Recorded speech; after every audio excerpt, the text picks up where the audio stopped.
Good morning, or afternoon, or whatever time of day it is for you. My name is Eric Hochberg. I'm an associate scientist at the Bermuda Institute of Ocean Sciences. And I'm Michelle Gierach. I am from NASA's Jet Propulsion Laboratory, and I am the project scientist for the Coral Reef Airborne Laboratory, or CORAL mission. I'm the principal investigator of Coral. And here we are today at Kaneohe Bay on the island of Oahu in the state of Hawaii. We're at the Hawaii Institute of Marine Biology, which is the base of operations for our Operations Readiness Test, which is an ongoing dress rehearsal for Coral the next couple weeks. So you may be wondering, what is Coral? Coral is a mission funded by NASA to study reefs from a new perspective. We're looking at reefs across the Pacific, Hawaii, Mariana Islands, Palau, and the Great Barrier Reef, to study reefs at the ecosystem scale and try to better understand how reef condition is influenced by environment. So you may be wondering, why do we care about reefs? Why are reefs important? Reefs are important to you whether you know it or not. You may not think that they're so important, but let me go through a couple reasons. One is, well, for people who live near reefs, on islands, for example, provides their daily food, so that's pretty important. Another is that reefs provide, they block the energy from waves, so you can have shorefront beaches, shorefront homes, pardon me, because the reefs protect the shore. Another reason is economy. Tourism is a multi-billion-dollar industry for reefs worldwide. Think about it. People have to get on an airplane to fly to an area where there's reefs. That costs money. People stay in hotels, eat at restaurants, rent cars, buy souvenirs, not to mention pay to go on boats and go diving, etc. So there's a multi-billion-dollar industry worldwide centered around coral reefs. So there's a lot of economic opportunity, which is important to people. Reefs also host huge biodiversity. So that means a whole number of species, great diversity of species. And why is that important? Well, simply because the biodiversity is important to the ecosystem. That's one reason. Another is, for example, we're getting new drugs from coral reefs.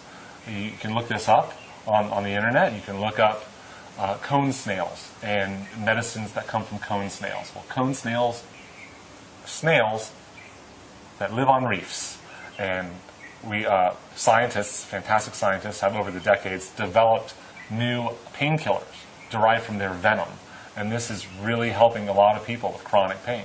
And there are more medicines that will be discovered in the future. So reefs are really important to people, whether you live on them, near them, or far away from them. And so I hope people will begin to get a better understanding of why reefs are important, and that they are to more people. Yeah. So as Eric mentioned, reefs are globally important, yet very little of the world's reef area has actually been studied quantitatively. Rationale for that really comes from the techniques in which we do. They really rely upon these labor-intensive, expensive in-water techniques, such as scuba diving, that are really, if you think about it, if you've ever gotten in the water, if you scuba dive, even if you swim, think about the area in which you can travel to. It's really limited in sort of the spatial view that you can get. Coral, the mission, the Coral Reef Airborne Laboratory mission, will provide a complete view over a large portion of these whole reef ecosystems. So one way to think about that, if you think about our current assessments we have right now, Eric loves saying it and I love using it, it's like looking at a tree in a forest. That's our current understanding, to say something about that entire forest, where coral will take us to that next level and say, what's happening over that entire forest region? So that sort of gives you, and the two together are synergistic and are really helping us understand how are corals changing with respect to the environment, as Eric mentioned. So you might be asking, How are you even doing the coral mission? Well, the heart and soul of coral is, in fact, the state-of-the-art instrumentation that we have. We are using an instrument called the Portable Remote Imaging Spectrometer, otherwise known as PRISM. PRISM will be flown at 28,000 feet. So basically, how PRISM works is as it's flying over the ocean surface, it's actually collecting or measuring or recording light that's reflected from the ocean's surface. When that light reaches the instrument, it actually breaks down that light into different colors, otherwise known as spectra.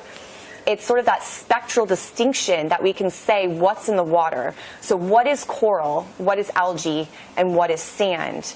So coral will be assessing 3 different parameters to get at coral reef condition. You have benthic cover, which is that ratio of coral to algae to sand that we'll get from PRISM.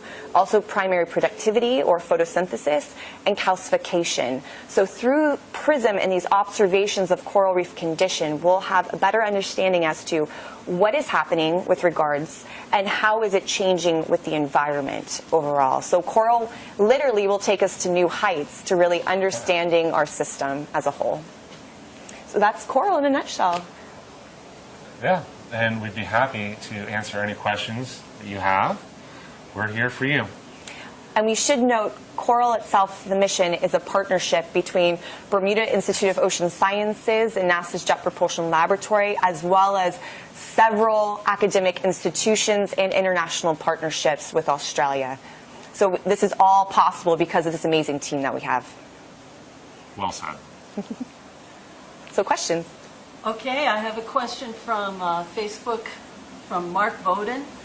Is it possible that the coral die-offs that we're witnessing in the Great Barrier Reef and elsewhere could be like forest fires, and that we may soon see regeneration events similar to forests after wildfires?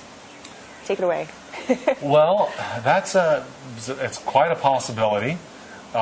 In fact, I would say that after the 1998 bleaching event, similar scale, many coral reefs had mass bleaching and mass coral die-off. And the years following that, there was quite a lot of recovery in many places. Not everywhere, but some places recovered quite well. So that's a distinct possibility that that could happen on the Great Barrier Reef. I know that scientists are concerned about the frequency of these events. And so the concern is that if it happens once, the reef may be able to recover, like a forest after a wildfire. But if it happens repeatedly, it may not give the reef a chance to recover. So that's the concern, but it's something that has to be watched into the future. This question came in on Twitter from Army Greens. Is it true that the sea chemistry that coral requires for survival is changing? And they ask about elevated toxicity from heavy metals and salinity. Well, that's another good question. The coral reefs live bathed in the ocean. So any chemicals in the ocean can impact the reef and the organisms that live on the reef. So heavy metals can be toxic. Changing salinity can impact a reef. Water temperature isn't really chemistry, it's physics, but you may have heard of ocean acidification. So this is carbon dioxide dissolving into the ocean. It actually changes the pH of the ocean a little bit. All of these things can impact reefs, and this is really the fundamental question of what Coral, our mission, is hoping to begin to address at a larger scale. A lot of studies are done at small scales, looking at corals, organisms, and other organisms, and we're going to look at the whole reef and see if we see any patterns there. Here's a question from Abdul Wahab. How many types of reefs are there in total? How many types of reef? Wow. To be honest, it depends who you ask. But there are some basic kinds. There are reefs that are oceanic, maybe on islands like here in Hawaii. There are reefs that are continental. For example, the Florida Keys or the Great Barrier Reef is effectively a continental shelf reef system. But there are other types that you might be thinking of. There are fringing reefs that are attached to the shoreline. There are barrier reefs. that have a lagoon between the reef and the shoreline, and there are atolls, which are a barrier reef without an island. So it's a ring of reef with no island in the middle. In lagoons, there are patch reefs, which are a few hundred meters across, maybe. There are bommies, which are individual large coral heads. And in Hawaii, there are airplanes flying overhead. Those aren't reef types. We are near a Marine Corps Air Station, so there may be interruptions now and then. Here's a question from Candace B. What can be done as a kid to help the coral reefs? And how does water pollution affect coral reefs? I think that's a great question. I think the first step is just that you are even aware, just keeping the awareness open, keeping communication, reading, making sure that you're aware of the topics, and doing whatever you can. I think I'm in Los Angeles, and a lot of people don't realize, obviously, what goes into the storm drains actually can end up in the ocean. So just being aware of those situations, I think, is the first step in anything. When I grew up as a kid, it was always reduce, reuse, recycle, and just being aware of that really has impacted me throughout my life. And so the ocean issue, I think is a great one for the future generations. So just thank you for writing these questions and obviously caring, I would say, because we care. This is our jobs, and we care about the ocean environment. So just keep up the good work. With regards to, obviously, pollution, clearly, obviously, one of the ones I mentioned is marine pollution that comes in from stormwater runoff, things of that sort that are coming along. But there's obviously overfishing, other integrated threats that are happening. So just being aware, I would say, for the most part, unless you have anything to add, Eric. No, I think you got it. This is from John Ramos. He says, is coral really sharp? Nope. Oh, corals, lowercase corals. Well, surfers have known that for a while, that if you get a coral cut, it can hurt a bit and it can take a little while to heal. Coral is sharp. Living coral is an organism. It's essentially a jellyfish living on its head attached to a rock. Some people will complain about the way I said that, but that's essentially what it is. But the rock is limestone that is built by the coral, and it can be sharp. There can be we call some staghorn corals, so they can poke you. Some are just have ridges on them that can definitely cut you. It can be, and I have a few scars, unfortunately, to prove that. Some nice war wounds. Yeah. Facebook question from Manuel Rodrigo. Where will the data be collected? Which coral reefs? I can take that, sure. So we're going to 4 different locations. So we're doing the entire Hawaiian island chains, where we are now on Oahu, but taking all of the islands. We're also going to Palau, to the Marianas Islands, and to portions of Australia's Great Barrier Reef. So those are the 4 sort of locations of coral. Question from Corey Kinney. Is there a particular species of coral that thrives in heavily acidified or oxygen-depleted water that is supplanting the current stock that's dying off? That's a really good question. And I don't know a specific answer to a species. But this is an area of ongoing research in coral reef science, is that with climate change, with ocean acidification, which species might persist or thrive. When you have different environmental conditions, you can get different species supplanting others. This is ecology, and coral reefs, of course, follow that. But I don't know firsthand of any species names. There are species that are more hardy, that can live in more turbid areas. There are some that like more clear areas, and this will all come into play as the Earth system is changing. So that's a very important question, and there's really good research going on about that right now. This question is from Prue LePro. Do you also study cold water corals such as those off the UK? Do you collect data on them, and are they at risk? If so, is it due to climate change? Well, no, I like to stay warm. Sorry. But the idea of the study of cold water corals and deep water corals. There are coral reefs that live below sunlight. This is becoming more and more studied. More researchers are beginning to study them, getting more funds to study them.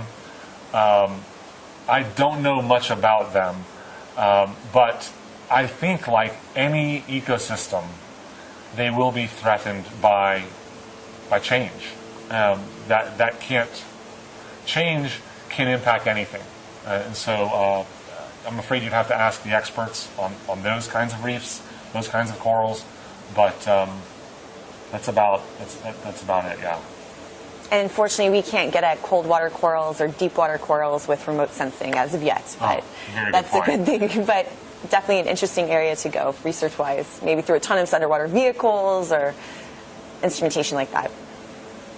Facebook user Kevin Butler asks, what do you think about reefs being made by retiring and sinking ships, man-made? It seems to be working, reviving habitats in the Gulf. I'm not sure which Gulf. Probably the Gulf of Mexico, yeah. I've gone on some of those spectacles. They're nice. So this is the idea of artificial reefs. And I think that there are a few perspectives on that. The idea of artificial reefs has been around for a long time. They used to... Is that an airplane taking off? They're still on the runway over there.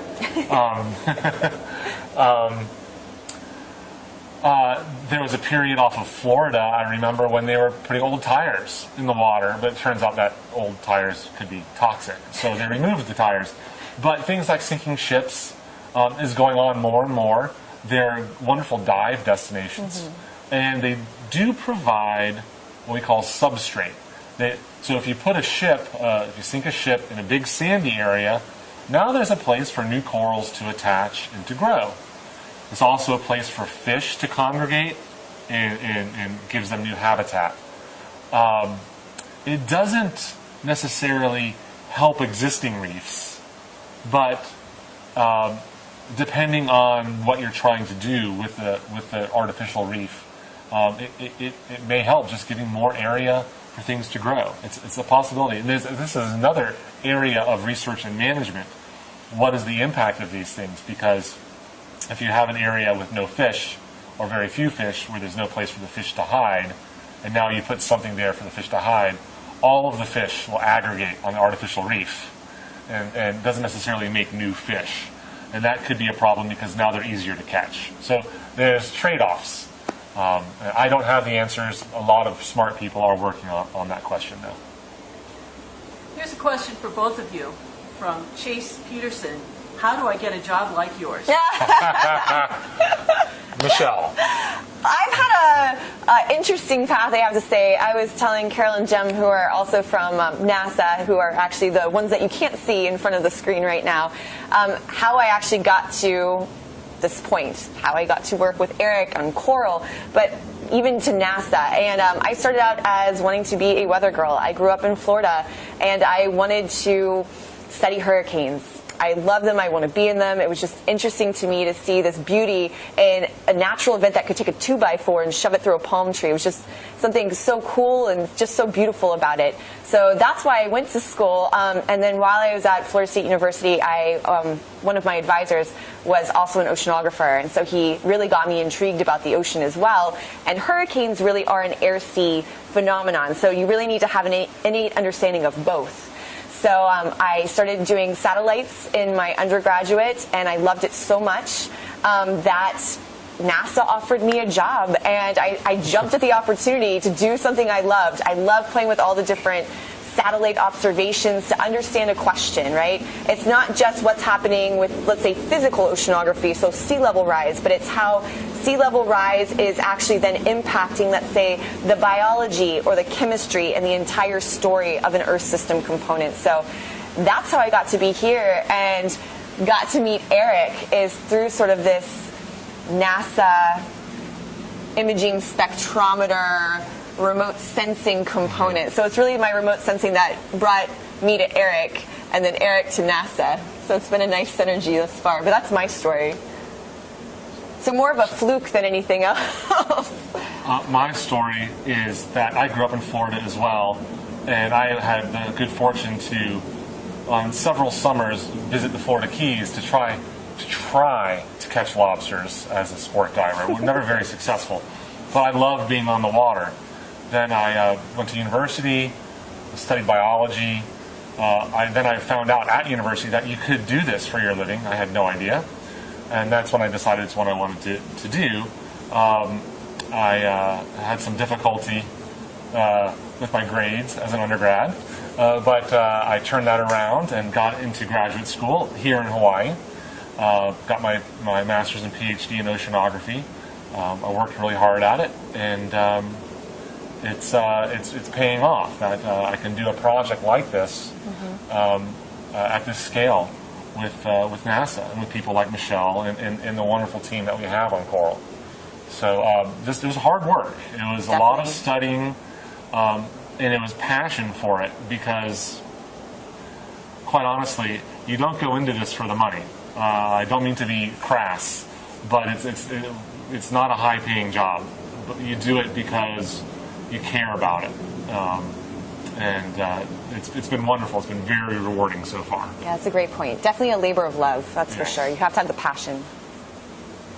Here's a question from someone whose name I can't pronounce. Hortensia Sis, I think. Do you think the decline in the production of corals can make a change in humans' lives? The decline in the production of corals. I'm not sure exactly what that means, but I'll take a swipe at it. That is that with corals and coral reefs declining, will that impact humans' lives? Mm-hmm. And I think the answer is yes. Humans use coral reefs for a variety of reasons. And as scientists, we say we take advantage of the ecosystem goods and services. And reefs provide a lot of goods. If you like to eat lobster from Florida, it comes from a coral reef. If you like to eat a grouper sandwich, often comes from a coral reef, not always. But these are things that we use as humans, and not to mention the other things that I pointed out before: novel medicines, economic opportunity. So if we lose the coral reefs, if they deteriorate, you start to lose their goods and services, and that impacts humans. This question is from Andrea Riron Ramos. Does sea level rise affect coral reefs, especially the surface ones? Connection between sea level rise and coral reefs. Actually, this is sort of a fluke about sea level rise. So coral reefs, the organisms that live on coral reefs, that build coral reefs, can only live in the water. Sea level has been relatively stable, for the last 5,000 to 7,000 years. So reefs have essentially grown where they can. If you raise sea level, there's going to be more area for them to grow. So this is a negative thing for humans, but one small, potentially positive thing for reefs that, unfortunately for people living on low-lying islands and atolls, they may not have their homes anymore, but the corals may be able to live there. It's not very satisfying, but that's a possibility. Holly Amber asks, how many species on average live in a coral reef? Oh, jeez. In some region. Well, it depends where in the ocean you are. Around Indonesia and the Philippines, the so-called coral triangle area is the highest diversity. I think the estimate has been millions of species, not just of corals, but of fish and of worms and snails and sponges and everything. In Hawaii, there are far fewer species. So just going by the number of coral species, for example, in Indonesia, there may be 600 or 700 species. In Hawaii, there are 50 or 60 species. In Bermuda, where I live and work, there are maybe 20 to 25 species. So it depends where you go. That's a very good question. Chino Ruiz asks, why is NASA doing this? What's the application of it? I'll take this. Most people actually be really surprised to hear that NASA is extremely involved in Earth science. I mean, typically when you hear NASA or even Jet Propulsion Laboratory, you typically think, I don't know, maybe everybody does, Mars, right? Or the next step, going to Europa, the next ice ocean planet. But realistically, a large portion of NASA's sort of portfolio for missions and even airborne missions is assessing Earth, what's happening in the Earth system, how it's changing. So coral is just one asset in that plethora to understand the Earth system, one component of that Earth system to get the whole. So that's why NASA's invested in this. Two Facebook users, Ollie Richard and Daniel Reed, are asking if coral could be transplanted to a more hospitable location, possibly a coral farm, if their current locations are no longer viable. Well, the answer is yes. That's ongoing at sites around the world. What's happening isn't that they're transplanting the corals to the farm, it's that they're growing corals at farms and then replanting reefs. And this is ongoing, and there are more coral farms coming up every year. So this is ongoing. Here's a question from Alade Omega Power. What is the maximum distance below water level in which corals can live? Well, if you're talking about the sort of reef corals, the shallow water reef corals, there are some in Hawaii that will live down to 120 meters, 130 meters, which is in feet multiplied by 3.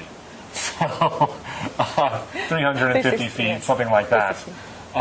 It's very clear in the offshore waters of Hawaii. It's very clear.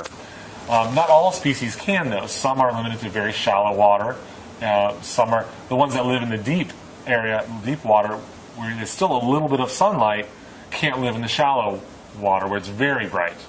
But there are other corals, hard corals, that are related to the shallow water ones that live very deep in the darkest ocean where there is no light.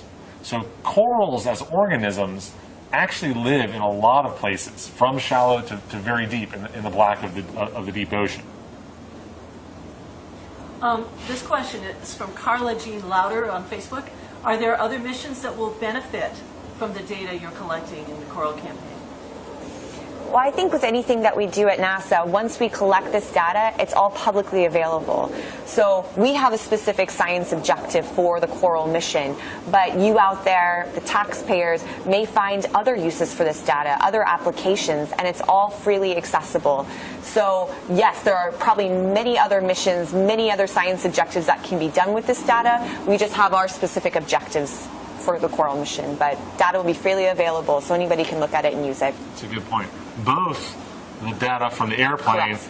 and the in-water data that we are collecting to validate the airborne data.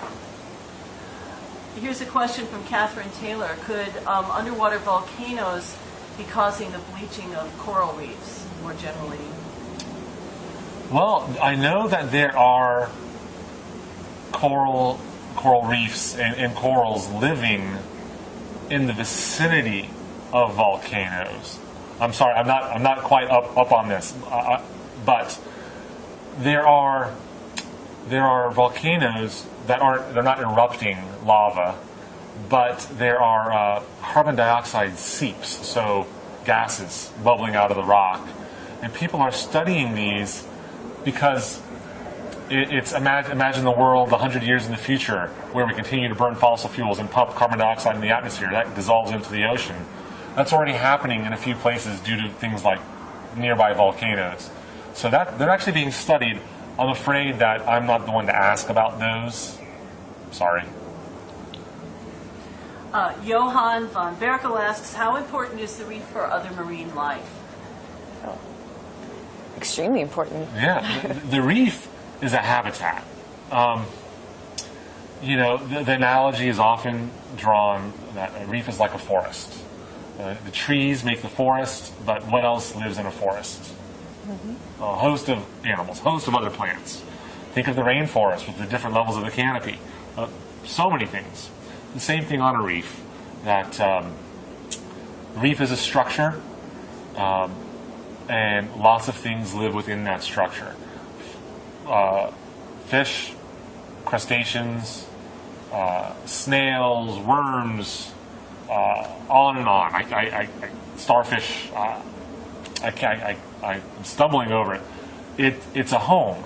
Things live there because it's the structure, the habitat provides food and shelter, and this is what organisms need. So you have sharks patrolling the reef because their food is on the reef. And the food is on the reef. The shark food is there. Shark food is other fish, because their food is on the reef, and their hidey holes, so to speak, are on the reef. It attracts life. I have a follow-up question about the coral data. Where can people find the coral data once it's collected and is made available? So any information, first off, about coral can be found on several websites. For the NASA component, coral.jpl.nasa.gov. And the data will be publicly available on this website within 3 to 6 months after collection. We have to do some data processing, make sure that we're giving you the best quality data. But long term, it's going to be passed over to NASA has multiple data centers, or DACs we call them. And all our data will be long term provided and distributed from the Ocean Biology Distributed Active Archive Center, or OBDAC for short. So you can check that out, Google OBDAC, and they'll pop up. But short-term, coral.jpl.nasa.gov, long-term, OBDAC. And I'll add that there's a coral Facebook page now. Correct. And there's also coral.bios.edu. So we want to give you all the perspectives about coral. There's a lot of people doing a lot of different things on the coral mission. Mm-hmm. And there are excellent resources, the JPL site, the BIOS site, coral.bios.edu.